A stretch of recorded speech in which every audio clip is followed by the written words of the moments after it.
Hello again, Anthony here. And this session we're going to have a look at estimating. Now you may remember there is a session on something called the cone of uncertainty, which looks at understanding and explaining about estimating throughout projects and why it's really very important to estimate, because we don't really know what's up ahead. We don't know what's going to impact on the way we deliver the solution, how we're going to build the products, who's going to get involved, and how the business sees the solution at any point in time. Remember, we split that up into three main areas. The first one is understanding at the very beginning in feasibility or requirements. Here we look at foundation, so this is starting up IP in the design phase of the project. Right. And the point here that the bottom half of this graph is explaining how the requirements, as they get smaller, because we're breaking down like boulders into rocks and pebbles and so on, depending on what sort of mechanism you use, as they get smaller, we're able to estimate a little bit more accurately, but still only estimate. The only time we know for certain how long it's taken to build something is when we come out of the build phase, whether it's time box or what package, it doesn't matter. At the end of the day, this is when we know the actual time it has taken. And time, remember, is money. So therefore we call this effort overall, which is what the top part of the graph is representing. This is representing effort. So what's happening, obviously, you see the effort differential is getting smaller because we're getting a bit more accurate on how we do that. Right? So it's very important to estimate and to have a broad understanding right at the very beginning of the project. So in the first part of the phase, right, we do that. So to take that picture and draw it slightly differently, we have a look at it this way, right, and look at how we go through the project at any point in time. If we take a diagonal line across the middle here, now this is a bit conceptual to try and understand the difference in the phase. I'm just using that diagram, flipping it around a little bit. In that, over here, I have my requirements. Right. Now, instead of having requirements in numbers, in size, instead of having the requirements in sizes here, because the size is getting smaller, here we have them in number, because as we get smaller, obviously we're going to have more and more of them. If we break one down into small, into 5 parts, now we've got 5 parts. Break those 5 parts into 5 parts, now we have 25 parts.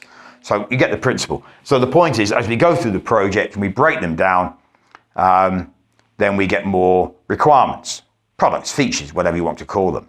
Now, note this is interesting. As we go through the project, we do that. Don't spend the whole of the design phase, IP, foundations, breaking down your products, all of them, because it's just not worth the time. You break down the ones you're going to tackle next. It's just to get enough information for the business to understand how the project's going to work at that point, whether it's worth the investment. Because the first part is what you're going to tackle next. What happens further down the track? Well, we'll concern ourselves when we start to get towards that area, because you might not get there. So don't spend a lot of time at the very beginning defining everything, except where you need to, usually for the first part of the project, or because there are certain specifics you need to have definitions about. Remember, it's about what the project actually needs. You know, they're always are doing this. So don't try and use a cookie cutter. So that's the way I'm going to run it, because, you know, that's the way I always run them. That isn't going to work too well. Right? So the requirements are over there.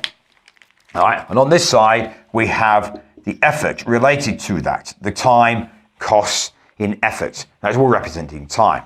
So if I draw the lines down here again, right, like this, and split it up into the 3 main time frames, phases, stage if you wish, you know, or whatever processes.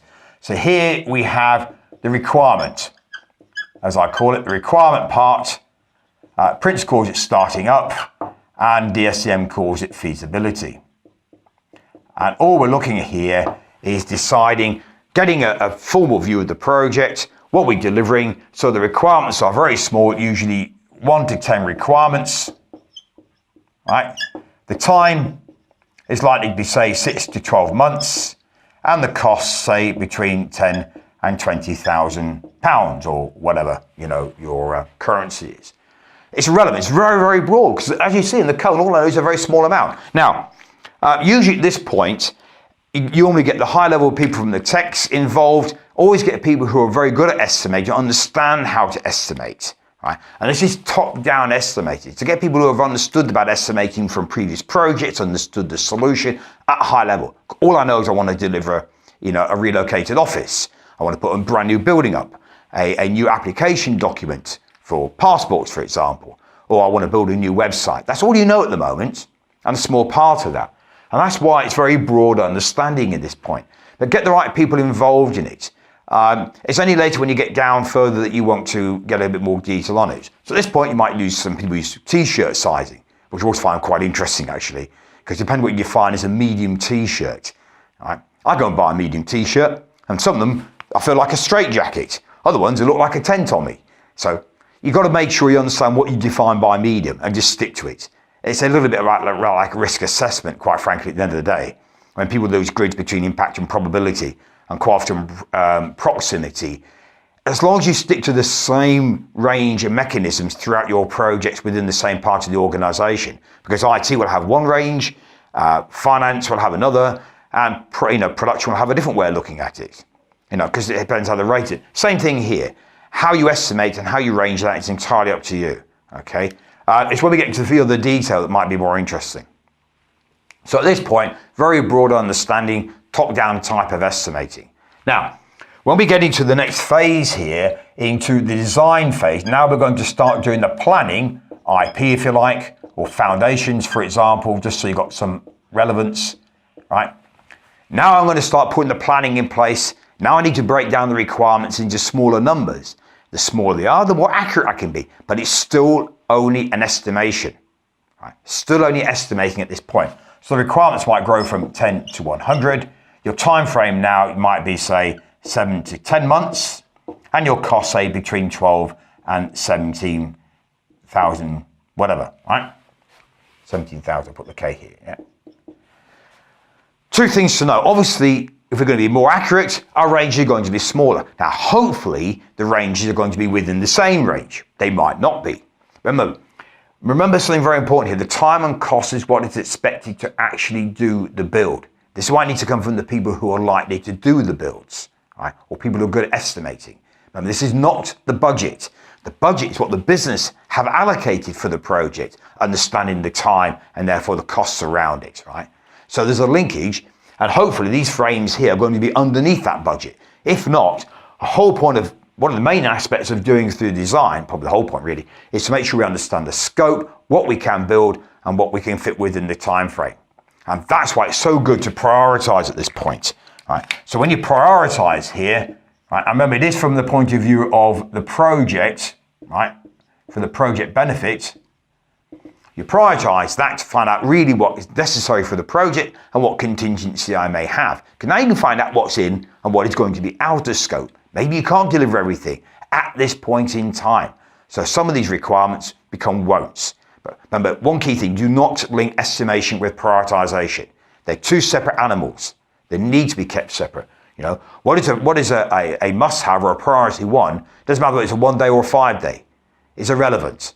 But you need to know that, because if it is a priority one, a must-have, then you've got to make sure you account for that as a part of the project effort that we need to run the project with. And we look at that in a separate session to help you with that. So what you're doing here is getting an estimation. Now, part of that estimation is looking at the specific requirement, but it's what the phase is looking at from an overall view of the project's estimation, right? We're not going to be concerned with the specific requirement estimation until we get into our time box, right? Or our work package for that matter. So we're still using the estimation coming in here when we get into the develop phase. So now we're in develop. Right? Develop, whether that happens to be controlling a stage and managing product delivery or evolutionary development, it doesn't matter really. It's where we're starting to build the solution. This is running the delivery plan. Sometimes people call it the project plan. This we're actually now going to build the solution. Right?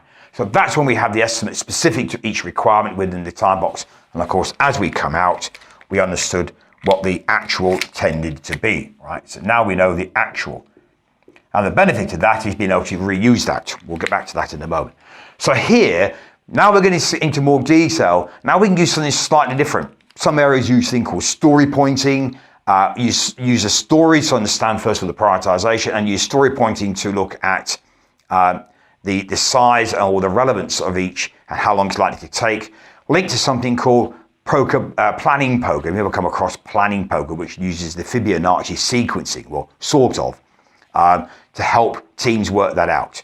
Other people just have different mechanisms in place depending on their experience and understanding, which we're going to look at that in a second too. So that helps us work out what we can and cannot fit in relative to the contingency we may have and the must-haves and the shoulds, or the priority ones and twos, depending on what mechanism for prioritization you're using, to work out therefore how we plan the project. Certainly more detail for the first section of the project rather than in other words, this part here, the delivery bit, rather than the whole project. So bear that in mind, right? But at this point here, this is top down here. So we have top down initially. This is going to be a mixture of top down to start with. And then as we get into more detail, the planning, it will probably turn into bottom up, right? Bottom up. And that will certainly be what's happening in here. And taking the information as we go through one time box or work package to the next, at the end of that particular piece of work, retrospectives, reviews, whatever you call them, use that, lessons learned. Can we make any additional, make any changes to the subsequent timeframes we're using, time boxes and work packages to those specific requirements? Because in the end of the day, it's your benefit. Even it means you've got to actually stretch them. In other words, I've had 3 days, but really we're finding it's only taking 4 days, most things as a percent, as a sort of an average. Then you might need to adjust them. It helps you make sure you have a realistic plan, a time box, and a realistic delivery plan to deliver what you really need to deliver from a business perspective to realize the beneficial change. And therefore, what might now become won'ts. Further down the project, that could change. Some of those won'ts might come back in. It all depends on how things change. So you need to understand the relevance of what has impacted that particular requirement taking longer or less. So make sure you've got sensible measurements in place that help you do that. Don't make them onerous. Make sure they're meaningful, whatever you base it on, from outputs to outcomes to quality.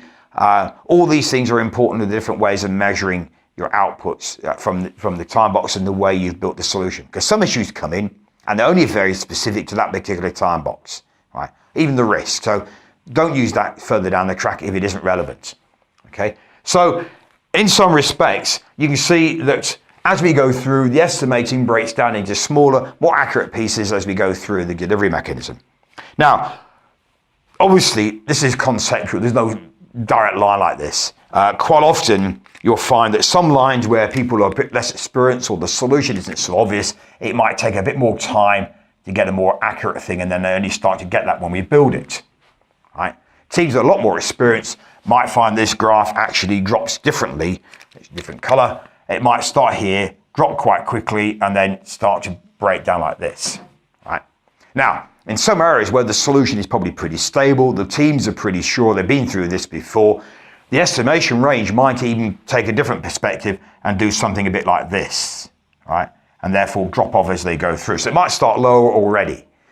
The main thing is there's a relevance between the range here and the range here, both ranges, because it's looking at project perspective, using information, this one obviously from the specific products, features, requirement estimation to help build the project. But in here, now it becomes delivery product specific estimation at this point here, right? So the numbers grow, and now we're talking about the specifics.